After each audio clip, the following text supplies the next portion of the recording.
Bonjour et bienvenue à Vidéoterreur! Et oui, épisode 6 de la saison 5. On avance, on aime ça. Et aujourd'hui, on va vous faire entrer dans le monde merveilleux des clubs vidéo. Oui, parce que c'est là qu'on a aimé l'horreur au départ. Et avec moi, comme à chaque semaine, Jimmy Francaire, spécialiste en films d'horreur et ami exceptionnel. Oh, oui. Ça va, Jimmy? Salut toi, ça va? Oui, ça va. Les clubs vidéo. Le monde des clubs vidéo. Tu sais, aujourd'hui, les plus jeunes, mes enfants, ont connu la fin des clubs vidéo, puis même là, il n'y avait plus tellement de choix, puis il y avait quasiment plus d'autres choses que de cassettes. Ouais. Mais ça représente quoi pour toi, l'univers des clubs vidéo? Ben écoute, tu sais, je pense que la période, je dirais, la plus belle période à mon avis, c'est les années 80 là, pour les clubs vidéo. Ben, moi, je pense que le club vidéo, c'était vraiment un espace de découverte. Tu sais, ce que je trouve quand même intéressant, bon, tu sais, c'était par section. Ouais. Tu sais, on fait qu'il y avait la section comédie, action, horreur, bon. Fait que, tu sais, quand on est jeune, déjà, la section horreur est comme... bon, moi, quand j'étais plus jeune, on n'avait pas nécessairement accès. Tu sais, on regardait ça un peu avec curiosité, puis... Tu sais, juste les pochettes, tu vois, ça fait... Les pochettes, hein? Mais c'est là que ça se passait, là. Ouais. Là, tu pouvais... On dirait que tu essayais de voir... Là, il y avait quelques photos, là, puis là, tu lisais, tu essayais d'imaginer ça pouvait être quoi. Puis, effectivement, les pochettes, vont être, je pense, un catalyseur important. Oui, parce que ça nous faisait rêver. Puis on était beaucoup aussi dans on était moins dans la photo, on était beaucoup aussi dans le dessin graphique ou la mise en scène de quelque chose. Puis des fois, ça avait même pas de lien avec le film. Non, pas tant. Moi, je pense à l'Opéra de la Terreur, Evil Dead, le premier. Écoute, on regardait la pochette, puis t'es là, oh mon Dieu, ça a l'air... Le film est très bon, mais la pochette n'avait pas rapport. Non. Clairement, c'est un montage. On a créé une image pour vendre le film. Puis en fait, c'est ça, là, si on s'intéresse un peu aux pochettes, je sais pas si vous voulez qu'on aille directement là-dedans. Commençons donc avec les pochettes. Là, maintenant, je dirais, la publicité des films, c'est beaucoup via les bandes annonces. Ouais. On va les voir sur Facebook, on va les voir sur YouTube. Bon, c'est vraiment via la bande-annonce. Mais à ce moment-là, bon, on est pré-Internet. Fait que la bande-annonce, la seule manière de voir une bande-annonce, c'était d'aller au cinéma. Exactement. Ouais. Donc, si t'es pas au cinéma, ce qui te reste, c'est l'affiche. Fait que les affiches, comme tu dis, vont être souvent plus soignées, moi, je trouve, qu'aujourd'hui. On va engager des artistes pour faire des peintures, des représentations. Il y a des photos, mais on est moins là, comme années 90, là, où essentiellement, c'est les photos d'acteurs là, avec un fond. Ouais. On a vraiment un souci de la pochette. Puis, je pense que l'élément intéressant, c'est que le film à gros budget, la méga production, mettons, on va en prendre avec un film, mettons, Exorcist ou Alien. Ouais. Les studios ont les moyens, vont faire une pochette, mais un petit studio avec des moyens beaucoup plus restreints, s'il était capable de se payer, je dirais, une belle conception de pochette, pouvait compétitionner dans le club vidéo. Oui, c'est vrai. Parce que, tu regardes ça, ça a l'air intéressant. Tu regardais deux pochettes vidéo, il n'y en a pas une que tu voyais 60 fois, puis l'autre jamais. Exactement. Ouais. Il y a eu ça un peu plus tard. Là, on va en reparler plus tard, mettons, dans les clubs vidéo, peut-être là, fin 90, là, où, quand on arrivait en ville, là, moi, je viens de la Gaspésie, mais quand on arrivait en ville, tu avais 50 exemplaires du même film. Tu comprenais là, qu'il était probablement un plus gros budget. Mais vraiment, dans l'âge d'or des clubs vidéo, tous les films ont une chance de s'en sortir égal. Il y a comme quelque chose de... Démocratique, oui, effectivement. Puis, je pense que ça permettait justement une découverte. Fait que des fois, c'est un peu le sac à surprise. Ouais. On regarde la pochette, on se dit hey, ça a l'air cool. Des fois, on avait misé dedans, des fois, on misait à côté. Il y a eu des excellents films qui avaient des pochettes qui n'étaient pas très vendeuses. Mais il y avait des pochettes qui nous donnaient le goût de voir le film, puis souvent, c'était décevant. C'était parfois décevant. Des fois, la pochette était plus intense que le film. Mais je trouve qu'il y avait un feeling je reviens du sac à surprise. Il y avait quelque chose là-dedans. Puis c'était un objet à manipuler aussi. Hein? Là, si on recommence les années 80, les VHS, les pochettes, là, écoute, c'était pas de même. Ouais. Tu manipulais ça. Fait qu'il y avait quelque chose de vraiment le fun. Juste comme je te dis, l'élément démocratique, c'était un bon point, ça. Ouais. Puis, tu sais, au départ aussi, il y avait quelque chose dans le choisir, mais aussi choisir de revoir. Parce qu'à l'époque, on n'a pas des chaînes de reprises, on n'a pas la télé à la carte, on peut pas réécouter 50 000 fois la même affaire. On créait un moment et, bizarrement, je sais pas chez vous, là, mais ici, là, on allait au club vidéo, au cinéma Orphéon encore, il y avait, je me rappelle, c'était sur l'entrée, là, à droite, il y avait toutes les pochettes avec les sections. Il y avait l'espèce de... Si on voulait être efficient, là, on envoyait une personne aller chercher un film, puis on écoutait ce film-là. Mais non, on y allait 5-6, ça prenait 1 heure, 1 heure et demie à regarder les pochettes, à regarder « Hey, t'as-tu vu ça? T'as telle affaire? Hey, Ah non, il est déjà sorti parce qu'il y avait une copie. Ou là, on peut-tu le réserver? T'sais, appelez-moi quand ça arrive, je viens le chercher. » Il y avait comme quelque chose de nouveau là-dedans qui était intéressant puis qui nous permettait de créer des moments. Moi, je trouve qu'aujourd'hui, avec la télé à la carte, on a perdu ça. On a perdu totalement l'idée du moment cinéma parce que tu zappes comme à la TV, il y a trop de possibilités, tu t'aimes pas ça, tu commences une série. On s'obligeait à finir tout ça, je sais pas. Oui, oh, oui. Puis tu sais, tu touches plusieurs points intéressants. Tu sais, un autre élément important, c'est avant l'époque du vidéo, le film sort au cinéma, il peut repasser dans des cinémas de seconde zone, là, des fois 1 an ou 2 après, mais tu sais, c'est un produit. Le film est un produit presque périssable. Là. Ouais. Tu sais, on le voit là, puis après ça, quand il passe plus au cinéma, il est quelque part, mais il n'est pas accessible. Fait que le vidéo, il a quand même permis de pouvoir revoir des films qui étaient rendus hors circuit. Tu sais, moi, j'ai vu, par exemple, la première location, là, je me rappelle encore, tu sais. Là, on présume qu'on a tout le monde un VHS ou un bêta, là. Ouais. Mais au début, c'est des... Tu sais, on loue l'appareil, là. Oui, c'est vrai. Fait que là, puis la manette, elle a un fil jusqu'à... Oui, c'est fait que là, on a la grosse boîte dans laquelle on plug le bêta avec les instructions, puis le VHS, puis on met la grosse cassette, puis on fait play. Moi, la première location, c'était Star Wars. OK. Mais, tu sais, c'est 10 ans après la sortie du film, pratiquement, là. Ouais.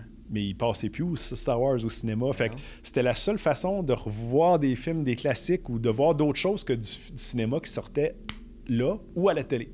Mais encore à la télé, on n'avait absolument pas le contrôle. Zéro le contrôle. Fait que là. c'était une des premières fois aussi qu'on avait accès au choix. C'est ça que t'amènes. On pouvait enfin dire « Hey, c'est nous autres qui choisissons le film. » Là, ça peut sembler banal. Là. Non, c'est parce que moi, je trouve qu'on se créait un moment. Tu sais, par exemple, on se disait « Hey, on fait quoi samedi? On se loue des films. » Là, on partait 3 gars avec les blondes de temps. On allait chercher des films. Puis là, on se faisait une soirée de films. Ouais. Aujourd'hui, c'est le quotidien. Ouais. Je vais écouter quoi à soir en se couchant? Je sais pas, je vais m'endormir dessus. Tu sais, je sais pas. Ça je a trouve perdu que la surconsommation de tout ça, la surdisponibilité, fait que ça... Moi, j'ai perdu beaucoup d'intérêt à regarder des films ou des séries. Ouais. Parce que... je l'écouterai. Je vais le reprendre dans 2 ans. Puis dans 2 ans, il va y avoir d'autres choses. Je l'écouterai pas plus, mais on dirait qu'il y a moins ce sentiment d'urgence. As-tu vu? Tu sais, te montrer la pochette. Hey, ça, faut que tu vois ça, tu sais. Je sais pas. Bien, tout à fait. Puis, il faut pas oublier que tu avais 24 heures pour l'écouter. Ouais. Fait que, il fallait que tu anticipes que tu ailles le temps. Puis, tu sais, là, maintenant, on loue du streaming. Tu sais, c'est un abonnement. Mais, tu sais, tu louais le film, tu avais payé pour. Fait que tu avais comme prévu que tu pouvais l'écouter. Puis 2, il y avait comme une obligation à quelque part. Il fallait vraiment que ce soit mauvais, là. Parce que de toute façon, c'était ça ta soirée de prévu. Il fallait bien faire quelque chose. Ben oui, c'est ça. Fait que oui, je pense que ça rendait, je te dirais, le rapport au film un peu plus... c'était comme un moment qu'on prenait pour ça. Ouais. Effectivement. Oui, puis il y avait des... Puis je sais pas toi, mais moi, quelque chose qui me fascinait, c'était aussi... tu sais, aujourd'hui, on a comme entendu parler de tout. Mais là, on était aussi où c'est facile avec Internet de faire une recherche. Ouais. Là, on découvrait des affaires. Ouais. Moi, je me rappellerai tout le temps avec Bobby, on était allé chercher Face à la mort. Ouais. Bon, qui était un classique, là, je dirais des. En fait, c'est un très mauvais film. Là. Ben, c'est même pas un film. C'est même pas un film, c'est un faux documentaire. Faux documentaire, sauf que dans les clubs vidéo, c'était un peu mythique. Là. C'était mythique, puis moi, je me rappelle parce que c'était 18 ans et plus. Fait que c'était le père à Bobby qui nous l'avait loué.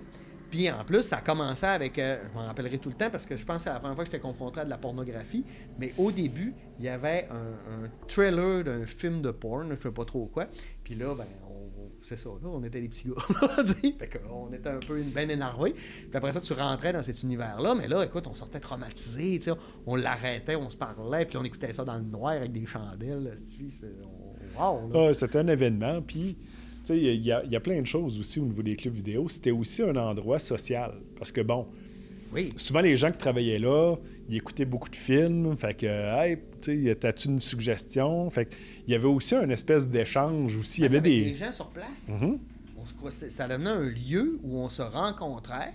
Puis de faire, t'as l'air de chercher un film d'horreur, t'as-tu vu lui, c'est vraiment bon, ou tu sais, là tu voyais, je me rappelle d'une fois, il y avait un monsieur avec la pochette du film que je voulais voir, puis là il l'avait dans la main, je l'ai suivi pendant 15 minutes, au moment où il l'a déposé pour en prendre un autre, avait disparu, je l'avais pris, parce qu'il y avait comme une compétition, là, tu sais, si tu voulais voir le film, là. Ben, tu sais, il y avait pas... Là, on en parle avec nostalgie, parce qu'encore une fois, tu sais, il y avait... C'était un lieu, puis comme je dis, tu sais, moi je me rappelle jeune, c'est vraiment de regarder, écoute, là, les étalages de films, puis tout est nouveau, là. Ouais. Là, le choix était parfois déchirant, là. Lequel, là? Ouais. Puis c'était une époque aussi, si je me souviens bien, où on manquait de films pour remplir. Fait qu'il y a plein de petits studios qui ont pu faire fortune en créant des films bien ordinaires, mais il y avait une tu sais, je sais pas, il y avait plein d'ovnis là-dedans, là. Ben, beaucoup de films italiens, beaucoup de films européens qui se seraient pas rendus dans les cinémas, mais qui avaient une voix, si on peut dire, dans les clubs vidéo, là. Oui, parce qu'on retrouvait du Hong Kong Action Theatre, on retrouvait du cinéma italien, on retrouvait... Mais on voyait jamais ça au cinéma, là. Non.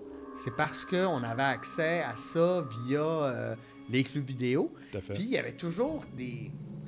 Moi, j'appelle ça des ovnis, là, mais moi, je me rappellerai tout le temps. Une fois, là, pour moi, c'était un 10 sur 10, là. J'étais avec mon coloc du temps, puis on avait loué 2 films. Puis 2 films, on se disait... On voulait rire, mais on avait pris des films dans la section films d'horreur. Fait qu'on avait trouvé 2 affaires qui avaient l'air un peu débiles, et on s'était pas trompé. 2 grands classiques de mauvais films. On avait pris Schlock, le tueur à la banane de John Landis, puis Bloodsucker from the Outer Space. Quel bonheur! Non, mais tu sais, on en rit encore. C'est des films que j'ai rachetés en DVD, les 2. Pourtant, il n'y a rien d'intéressant dans aucun des 2 films, là. Mais c'est ça, il y avait une possibilité de découverte qui était vraiment géniale. Il y avait aussi des irritants, par exemple. Oui. Je sais pas s'il y en a. Tu sais, bon, évidemment, là, tu partais avec l'idée, on va louer, puis là, il est pas là. Ouais. Bon, ça te forçait aussi à faire d'autres choix, là, mais la disponibilité, c'était parfois un irritant. Oui, puis là, tu pouvais le réserver, mais tu sais très bien que si tu connaissais la personne qui travaillait au club vidéo, tu avais plus de chances qu'on te le réserve avant qu'on puisse jumper du monde sur la liste. Là. Tout à fait. Il y avait aussi, bon, on arrivait des fois, puis là, le film n'avait pas été reculé. C'est vrai. Il y avait ça. Écoute, je me suis pas... Ben, il y avait quand même l'irritant de dire qu'il fallait se déplacer. Je pense que c'est quand même quelque chose qui a... Mais je pense que c'est ça qui créait le moment, tu sais. Ouais. Tu sais, l'instantanéité aujourd'hui d'une société où tout faut qu'il soit vite, maintenant, tout de suite. Mais la vie, c'est pas ça, maintenant. C'est le fun de travailler pour avoir quelque chose, se déplacer. Moi, j'étais loin en plus en région. Il fallait faire au moins une demi-heure de char pour aller au club vidéo ou aller chez des amis. Où il y avait aussi moi, je m'en rappellerai tout le temps, un chum, Danny Lavoie, pour pas le nommer. Salut Danny, si tu nous écoutes. Il avait réussi à louer Dawn of the Dead. Puis là, on l'écoute, puis on était en plein après-midi à la grosse lumière, mais c'était le moment qu'on avait, puis on s'était ramassé, on devait être 12-15 chez eux pour l'écouter, tu sais. C'était fantastique de voir ça, là. Mais c'est ce qui manque, je pense, là, on parle du streaming, il manque un rapport un peu tangible, là. Tu sais, on voit une image, oui, la bande-annonce, mais... Tu sais, je pense l'emphase sur la pochette, un petit résumé, je sais pas, il y a quelque chose, moi, je m'ennuie un peu de ça, là. Ouais, ça nous faisait peut-être nous poser plus de questions. Ouais. Ça amenait aussi le côté réécoute ou collectionneur. Je pense qu'on est tous les deux un peu des collectionneurs, d'avoir, moi, je dois avoir encore au moins, je le dirais pas, je veux-tu le dire, j'ai au moins 400 VHS encore à la maison. J'ai encore un lecteur, là, je m'en suis trouvé un autre. C'est le fun de pouvoir réécouter ces films-là dans des formats tout croche, avec l'image coupée, où le gars te parle, puis il est cadré. Mais il n'est pas cadré là, c'est juste qu'on avait... là, c'était des 1.33, là. Ben oui. Il fallait que ça rentre dans la TV, tu sais. Fait que le format cinéma était tout le temps dégueulasse, là. Il y a des trucs qui se pouvaient pas, mais on acceptait tout ça parce que... Ben, c'était la seule façon de le voir. C'était la seule façon de le voir. Après ça, c'est sûr, pour le VHS, là, on en parle, mettons, avec nostalgie, mais pour, comment dire ça, le côté cinématographique pur, là, c'est catastrophique, là. Parce Oui. que, bon, tu sais, les films, on sait, là, c'est tourné en rectangle, là, on mettait ça dans un carré. Ouais. C'est épouvantable. Mais encore une fois, à ce moment-là, c'est la façon d'accéder à autre chose. Il n'y a pas d'autre choix. Puis je pense que, mettons, 99% des gens n'ont même pas l'éducation du cinéma pour comprendre que ça a été mal changé. On pense juste qu'elle a été mal tournée. Puis, tu sais, même pour donner un exemple aux gens, tu sais, à un moment donné, si tu as vu le film, tu veux le revoir, la seule façon, c'est quand on mettait des romans. Ben, en fait, on mettait en roman des films. Tu sais, par exemple, vous alliez voir à Halloween, ben, il y a une novélisation du film où un écrivain reprend le film, puis fait que c'était même pas une option de louer la seule façon, c'était de relire le livre. Là. Ouais, oui. Tu sais, ça peut sembler bizarre aujourd'hui, là, Non. mais c'était ça pareil. Là. Ouais. Tu sais, il n'y avait pas d'autre façon vraiment comme je dis, il y avait des cinémas spécialisés, mais mettons des gens de région, là. C'était à la télé, puis c'est tout, là, la seule façon de revoir un film. Là. Puis il y avait aussi des clubs vidéo il y avait comme l'intérêt d'avoir du cinéma, tu sais, dans le sens où l'idée, plus à la fin des clubs vidéo, là, mais à cette époque-là, il y avait encore l'idée de penser pouvoir avoir une copie de tous les films. Tu sais. Aujourd'hui, on dirait qu'on veut se débarrasser de ça. C'est les nouveautés, ou les grands classiques, mais il y a plein de petits classiques là, qui seraient sûrement intéressants de pouvoir remettre la main dessus, mais ils sont soit disparus, détruits, ou il n'y a plus de version. Je peux comprendre, mais moi, ça, je trouve ça triste. Parce que, moi, je me rappelle, entre autres, à Québec, là, sur Cartier, le propriétaire, lui, son objectif, c'était d'avoir une copie de chaque film. Sauf qu'à un moment donné, ça prend de la place. Puis le film sort pas, fait que tu supportes aussi un coût. Fait que c'est pas rentable si le monde ne vient plus louer. Puis là, effectivement, c'est ça qui arrive. Un peu comme il est arrivé aussi, quoi, c'était d'autres choses, mais tu sais, la boîte noire à Montréal, oui. Tu sais, on essaie d'avoir, je dirais pas juste de la nouveauté, mais d'aller chercher les films un peu plus obscurs, culturellement, je dirais nous amener ailleurs. Là, c'était des institutions pratiquement, là, ces clubs vidéo-là. Là. Oui, mais quand tu allais, tu pouvais trouver des perles de films. Moi, quand je me suis mis à triper sur le Hong Kong Action Theatre, parce que j'étais à Québec, parce qu'au cinéma Cartier où j'habitais pas loin, j'avais la possibilité d'en louer 50, 60, 70. Quand ailleurs, il y en avait 3, puis on les avait déjà vus, tu sais. Au niveau des films d'horreur, je pense que ça pouvait nous amener plus loin. Mais entre autres, ça nous a permis de faire découvrir le cinéma italien, avec des très mauvaises traductions, mais il n'y avait pas de censure en Italie, fait qu'on voyait souvent des femmes nues, puis mon père aimait bien ça. Non, mais je niaise, mais c'est une autre époque, là. À cette époque-là. Puis là, il y avait tout aussi... ça n'a pas été long, hein, la guerre VHS bêta, là, mais tu sais, au début, il y avait quand même des formats différents. Oui, bien ça aussi, c'est un point. Là. Bon, il y a eu le bêta, en fait. Tu sais, la grande compétition, le bêta, en termes de qualité d'image, était supérieur, mais le temps d'enregistrement était plus court. Oui. Alors que le VHS, le temps d'enregistrement était plus long. Puis il y a eu effectivement, là, c'était Sony, c'était le bêta. Puis, ils n'ont pas voulu donner leur brevet aux autres pour qu'ils en fassent, tandis que VHS, tout le monde faut en faire. Bien, il y a eu ça. Puis, tu sais, c'est un élément quand même, je pense, qui n'est pas si inconnu que ça, mais tu sais, l'industrie, justement, porno, eux autres, ils sont allés avec le VHS. Puis souvent, dans les guerres de format, tu sais, c'est pas quelque chose qui est dit au premier plan, mais le format qui va adopter l'industrie porno va souvent être le coup de grâce pour un des deux formats, parce qu'on a eu ça aussi, là, on oublie, là, mais quand le Blu-ray est sorti, il y avait aussi un autre format là, pendant quelques temps. Le Laserdisc? Avant, ouais, ben ça, en fait, on est à... C'est ça. Les films étaient comme des gros micro-sillons. Ouais. Puis après ça, on a eu justement là, le DVD avec un autre format qui n'a pas duré longtemps, là, mais... Souvent, quand il y a comme une nouvelle technologie, il y a comme une petite guerre là, au début, mais c'est ça. Bref, le bêta est mort, le VHS a triomphé. Puis peut-être, avant de terminer aussi, peut-être les gens vont se souvenir à la maison, mais bon, évidemment, on parle des clubs vidéo, à un moment donné, que il y a plein de films, ils ne sont pas tous accessibles. Fait que souvent aussi, à cette époque-là, il y avait des clubs informels d'échange de VHS. Là. Ouais. Moi, à l'Université Laval, écoute, j'en ai échangé énormément. Fait que, essentiellement, c'était pas compliqué. On s'échangeait nos listes. Bon, ben écoute, moi, je suis intéressé à 10 films. OK, moi aussi, on s'entend. Je te fais 10 copies, tu me fais 10 copies, on se les envoie. C'était pas les films mainstream, là. C'était souvent comme du film italien, du film d'Hong Kong, ou justement, des fois, c'était des copies de Laserdisc et autres. Ouais. Mais il y a eu tu sais, je dirais avant le streaming, les gens qui voulaient un peu sortir je dirais ouvrir leur horizon cinématographique. Les clubs d'échange comme ça de VHS, c'était très populaire. Là. Tu me fais penser, on faisait des copies, mais il y avait aussi des fois des des copies télé, tu sais. Il y en a qui avaient des copies, mais qui avaient tourné à la télé, qui avaient pris le temps d'écouter le film, puis couper, le mettre sur pause durant les publicités pour pas les avoir. Puis là, ça valait plus cher qu'un film que tu avais au complet, mais avec les pubs. C'était des échanges comme ça. Ouais. Puis il y en a qui étaient durs à trouver. Puis il y avait aussi comme des... J'étais trop jeune pour comprendre la censure à cette époque-là, mais il y avait aussi des trucs qui se passaient en disant... Lui, il est comme illégal ou il est dur à trouver. Puis là, quand tu mettais la main dessus, c'était comme le Saint Graal. Moi, ça m'est arrivé avec Blood Feast. J'étais donc bien content de mettre la main dessus, tu sais. Puis enfin, pouvoir l'écouter puis réaliser que c'est tellement plate. Ouais. Mais juste la chasse au film, d'être capable de le trouver, c'est fantastique. Puis moi, dans ces clubs-là, je suis allé même plus loin. Je m'étais ramassé un projecteur 8 mm, puis j'ai encore une dizaine de films 8 mm d'horreur, Dr. Cyclope, des Godzilla, puis des vieux films qu'il y avait, mais avec la bobine.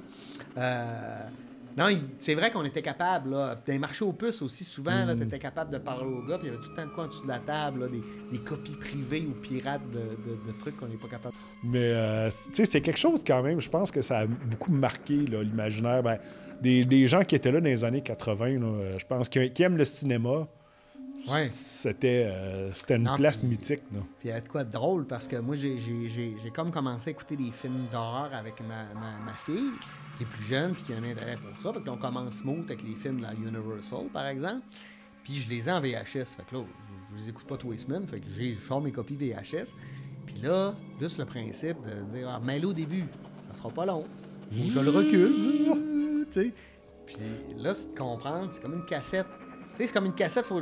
Non, elle n'a pas plus connu les cassettes audio, tu sais. Ça dit pas plus quelque chose. Ouais, avec un crayon, là, tu sais, pour les remettre à la bonne place ou les cuer correctement.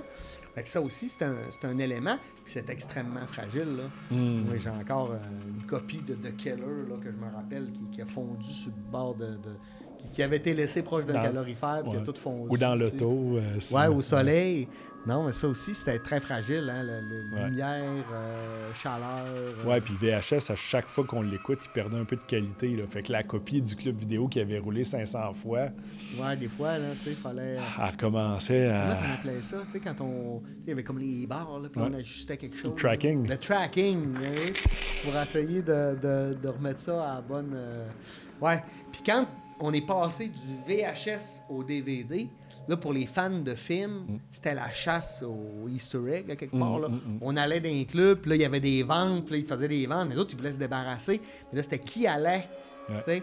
Puis là, moi, je me rappelle, avec mon chum Michel à Québec, on allait voir dans les clubs, il disait, quand est-ce que vous pensez commencer à vendre vos VHS?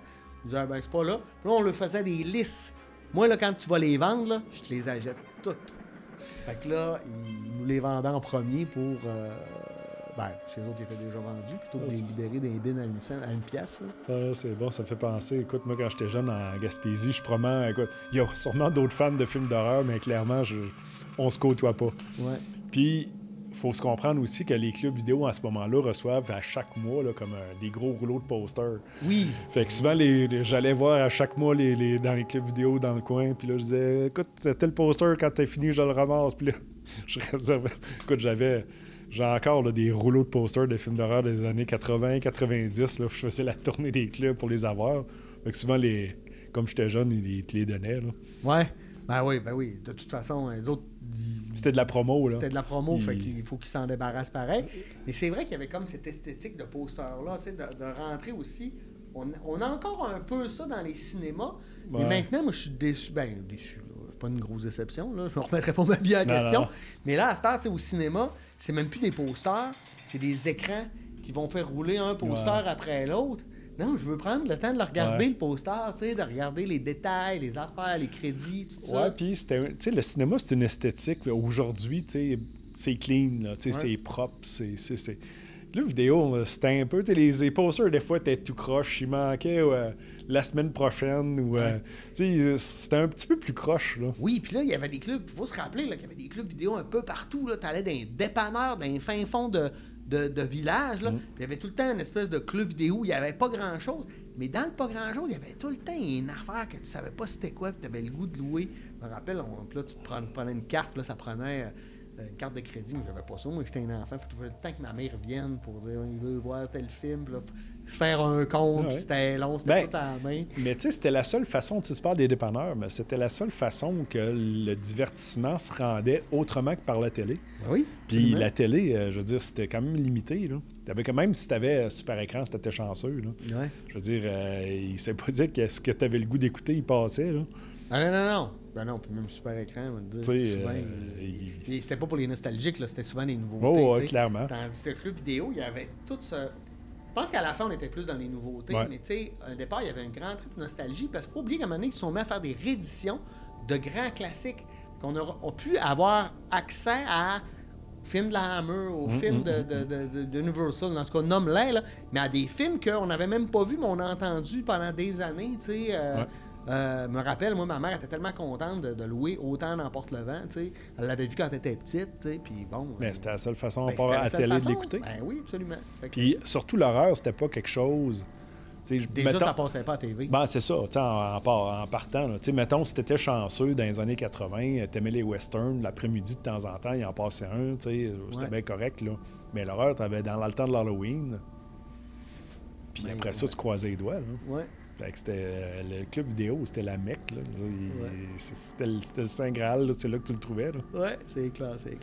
Hey, merci Jimmy d'avoir fait vivre ce beau moment de nostalgie. Merci à vous. Si vous avez connu les clubs vidéo, j'espère qu'on vous a fait revivre des beaux moments. Pour les autres, ben là, vous avez juste de l'envie, de la jalousie, parce que nous, on a vécu ça. Merci, bonne semaine, et nous on se dit à la semaine prochaine pour une nouvelle émission de Vidéo Terreur. Bonne semaine.